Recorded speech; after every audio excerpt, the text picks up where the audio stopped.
Hello लोगोफोर दिनै मोनसे गोदान भिडिअ नोंथांमोनखौ जोबोर बरनाय थाबाय गारि ड्राइभार हेन्डेलमेन बिथांमोननि थाखाय जोबोरै मोजां खौरां ओंखारनानै फैबाय आरो बे मोजां खौरांखौ होदों रायजोनि गिबि मन्थ्रि डक्टर हिमन्त बिश्व शर्मा बिथाङा।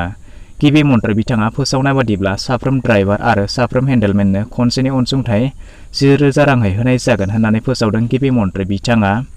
स' बिदिब्ला सोर मोनगोन, माबायदि मोनगोन, माब्ला बे रांखौ मोननो हागोन, बेफोर गासैबो खौरांखौ नोंथांमोननो फोरमायनानै होनाय जागोन। बेखायनो भिडिअखौ एसेबो स्किप खालामालासे जोबजासिमल' नायलांबाय थादो।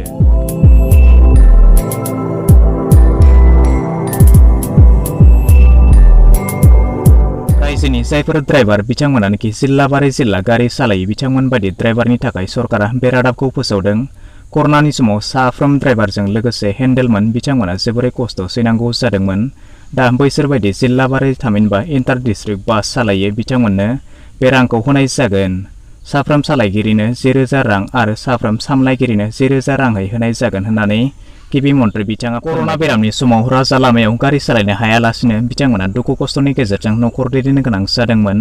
आनखि बेनि थाखाय बिथांमोना राजा लामासिम फैनानै सोमावसारनोबो गोनां जादोंमोन जे गारि सालायनो मोनाब्ला न'खरखौ सोलिगोन माबोरै होननानै। गमामा सरकारनि नोजोराव बे सोमावसारनायखौ सरकारा गनायनानै ड्राइभार आरो हेन्डेलमेननि आबुं थं, मबाइल नाम्बार, बेंक एकाउन्टजों लोगोसे गोनां डकुमेन्टजों नोंथांमोननि बिगोमाया बेनि थाखाय आर'जलाइ गथायना होनांगौ होनना गिबि मन्थ्रि बिथाङा बिथोन होदों।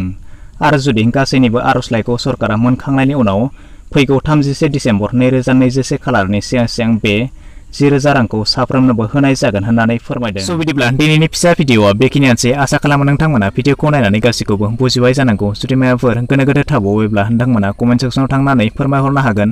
आरो जुदि भिडिअखौ नायनानै मोजां मोनबायब्ला चेनेलखौ साबस्क्राइब खालामनानै लानोबो दाबावगारदो।